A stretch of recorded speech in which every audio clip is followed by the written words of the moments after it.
How do you know as a man that you are maturing?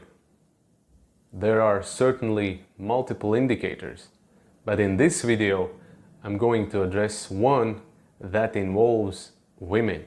So let's get to the point.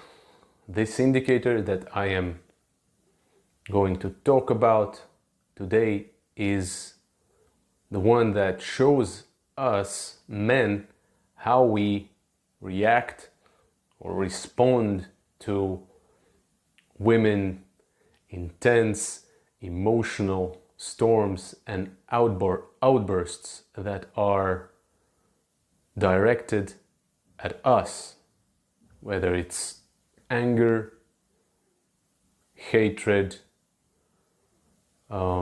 rage, screaming, yelling, sometimes even wanting to hit us. It's definitely not an easy thing, and a pleasant one too. I'm going to share my own personal experience. So in past I used to do two things. One was to try to avoid at all costs this emotional clashes with women, or I would also, when that happened, I would also basically respond back or reply back to them at the same way. Basically, if insults were thrown to me, I would throw them back, so it would go back and forth, basically a clash of egos. And so yeah, it was something very uncomfortable, and for a long time in my life I tried to avoid that at all. And I was also basically raised or grew up as a people pleaser. If such emotional storm would be directed at me, I would usually also frame it as basically a person is unconscious, unstable, mentally ill, needs help, etc. Basically, yeah, something that to be avoided. And there were certainly moments when, for example, I had intense emotional interaction with a woman that would involve anger. There would be moments when I would also get easily dragged in this sea or storm of emotions. I would get taken over by them. And when I would get dragged into this emotional storm and throw back this charge at person who would do that to me, what would happen is I would lose my own masculine calm frame, and in that moment I would basically become the second feminine in this interaction. It's like two women are barking at each other verbally. It's just my masculine frame was non-existent. In those cases I would reply back with this emotions and throwing back punches. So it's like feminine versus feminine, and in that case it only fuels the fire, and the conflict grows up even more, and there is no this calm presence, this masculine containment that can hold it together and calm it down eventually. This happened for years. Something that, of course, I'm not proud, but it happened. And it happened until one day I had a very intense interaction with a young woman. I would guess that she was probably in her early to mid 20s, and in general she was extremely loud. She was hot-tempered. Yeah, she was also easily irritated and difficult to deal with in general. That's how I would describe her. What happened is basically she came at me with her all might, all her anger and rage and insults throwing at me. And at that moment I felt change within me, because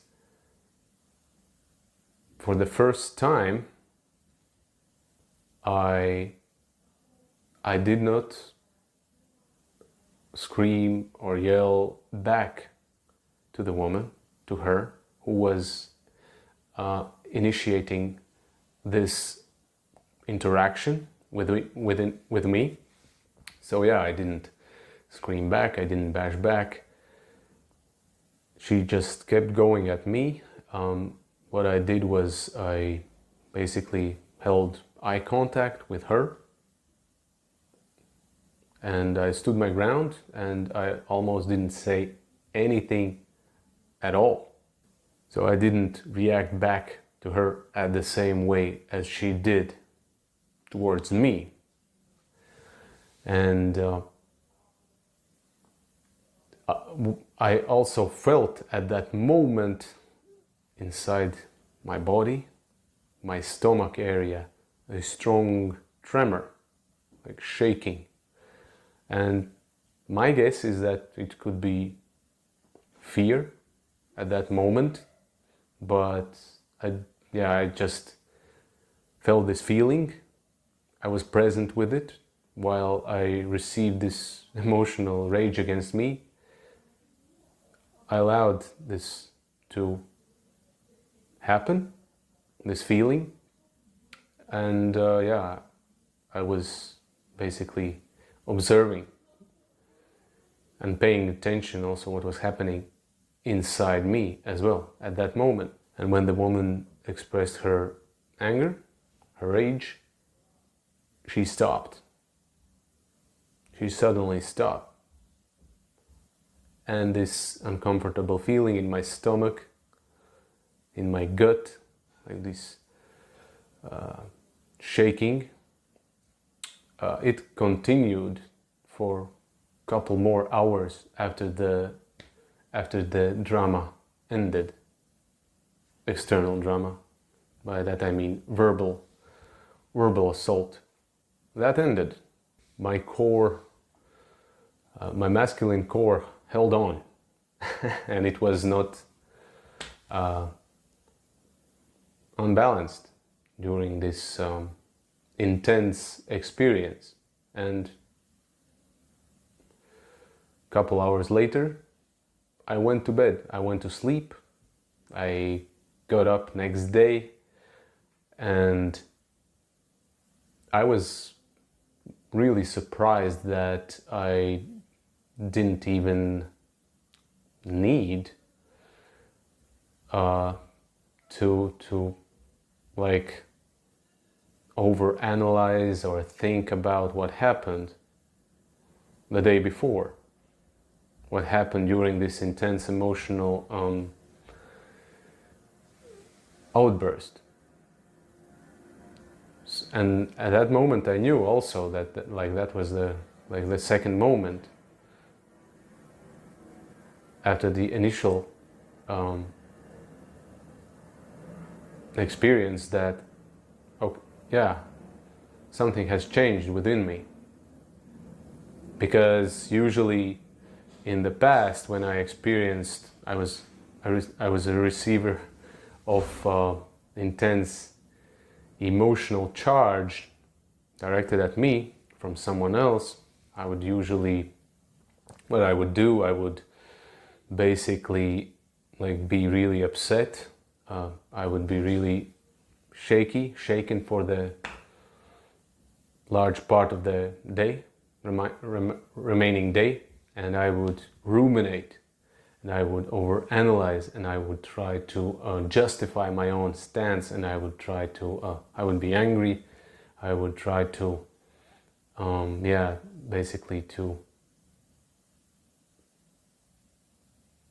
in my mind, make the other person or the other side that was emotionally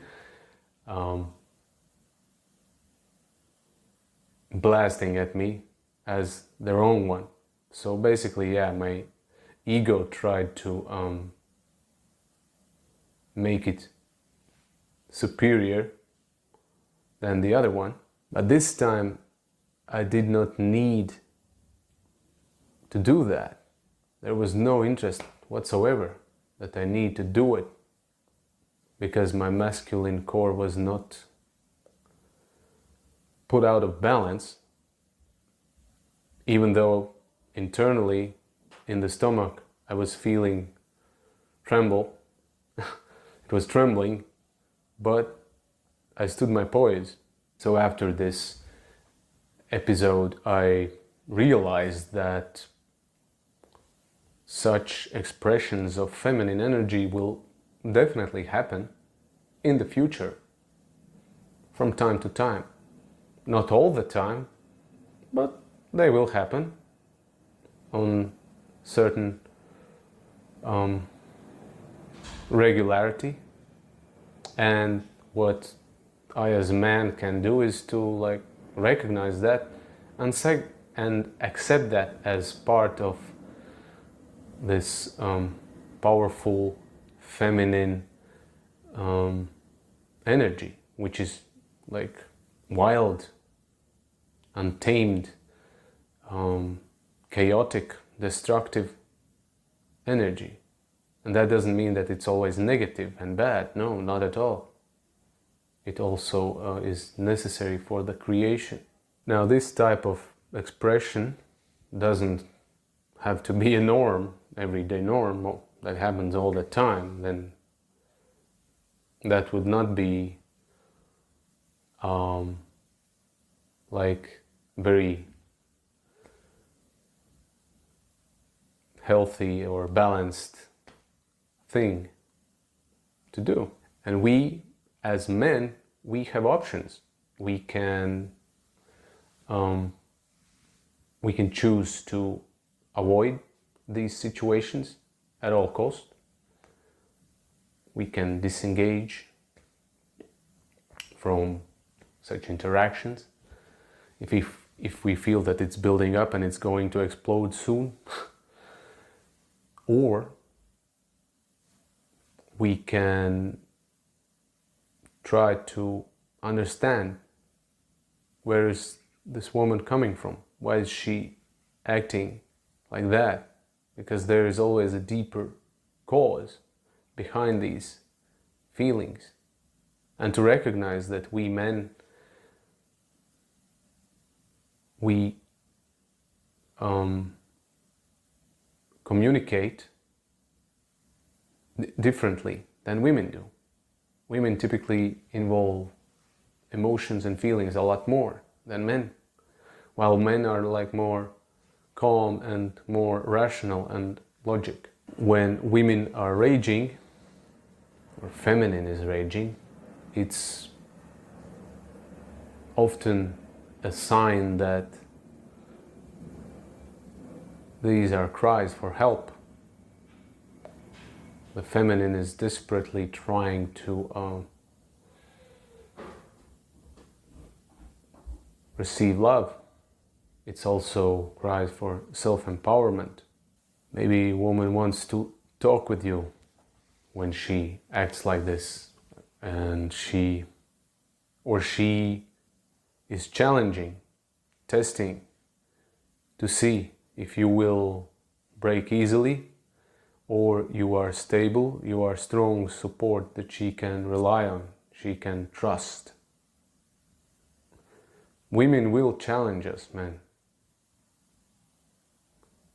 to be reinforced again and again and again that they are, whether they are in the presence of divine masculine, the powerful support that can hold space for them. Now I want to get a little bit back to this tense emotional interaction with the young woman that I was telling you guys about.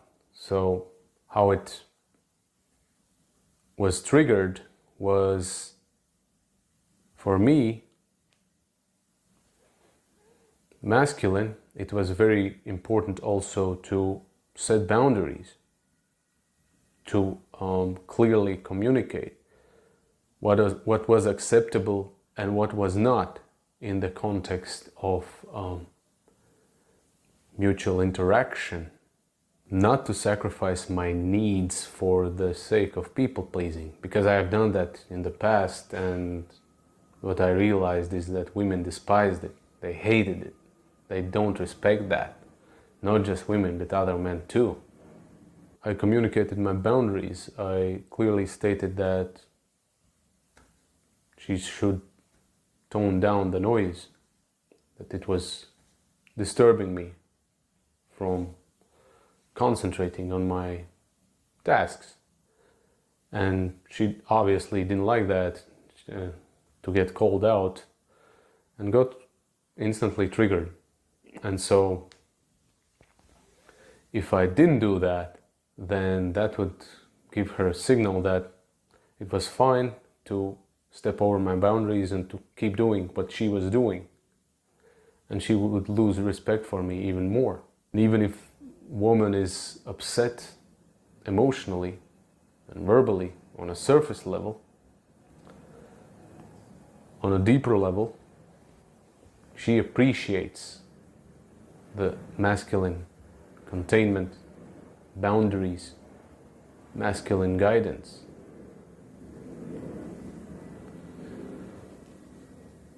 And this is not the same as suppression or oppression at all, because nobody is forced to do anything.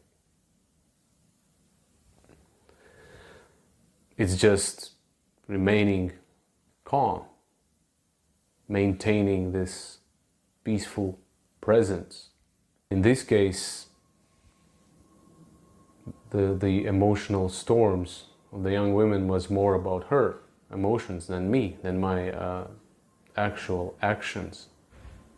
Even though sometimes women express intense emotions when they are not okay how men are showing up, saying, hey, your masculinity is weak. And even though in many cases when somebody is emotionally assaulting you, it's not personal, but it can still feel like that. Generally, feminine energy is more passive, more submissive, more agreeable, while masculine typically is less agreeable and ready to engage in conflict if and when needed, ready to set boundaries. In this way, masculine confidence is being embodied by following inner conviction, values, principles that are important in life. And what also happened after this intense interaction with the young woman is that I felt deep compassion for her, because I can also relate and understand where is she coming from. And I even considered to offer her to talk, to share more if she wants, if she would want. So that's also something like that, something that I didn't do in the past after this like really hard and difficult emotional storms, when somebody would engage with me. And I was not concerned whether she would agree to speak with me or not, because by offering her this opportunity, I already did my part. And if she would not want to engage, that's totally fine too. I have demonstrated my love and support, and if it's not needed in this time, I simply move on. From what I have seen online, checking different men's online communities, YouTube channels, thought leaders, groups, etc., there will be certain men who would definitely call my approach to this as simp, as a weak man, that I didn't put her in her right place, or that I should have ditched her in the first place, not to give a chance even for this engagement. The thing is, and this comes from my awareness, is that those who run away from this kind of interaction, they lack capacity to have containment of this wild feminine energy. It's uncomfortable, it's not easy, it's unpleasant, and it's always easier to avoid that, saying, it's always toxic, red flags, run away. A man does not run away, a boy does run away. Saying that doesn't mean that we men have to put up with abusive, toxic, narcissistic behaviors longer than necessary, because we are not their saviors. We simply offer our love and support to them, and if they don't respond to that, well, they keep the same, they keep living from the same patterns, then that's just it. We let them go. And by letting them go, we give them even more space for themselves to reflect and heal. If a woman is not able to open herself up and calm down in the presence of a man who is calm and supportive, then the question is, how long are we going to live like that? At the same time, for us men, it's also really important to reflect on ourselves. If we could do a better job of providing stable and supportive and loving container for a woman. We want to give because masculine is giving, but we don't want to do that at the expense of our own well-being. Then that's a clear indicator that it's too much, we are out of balance, we have to retreat. And if women rejects our support, it doesn't mean that we failed. It simply means that she might not be ready at this moment to receive, and she's on her own journey, growth journey. And our masculine confidence should not derive from results, but from the actions that we take, because we can only control our actions, not the results. I appreciate your time and your attention, that you are watching this video and listening. And I wish all the men out there who want to grow and mature, to develop their own ability for holding space for the feminine,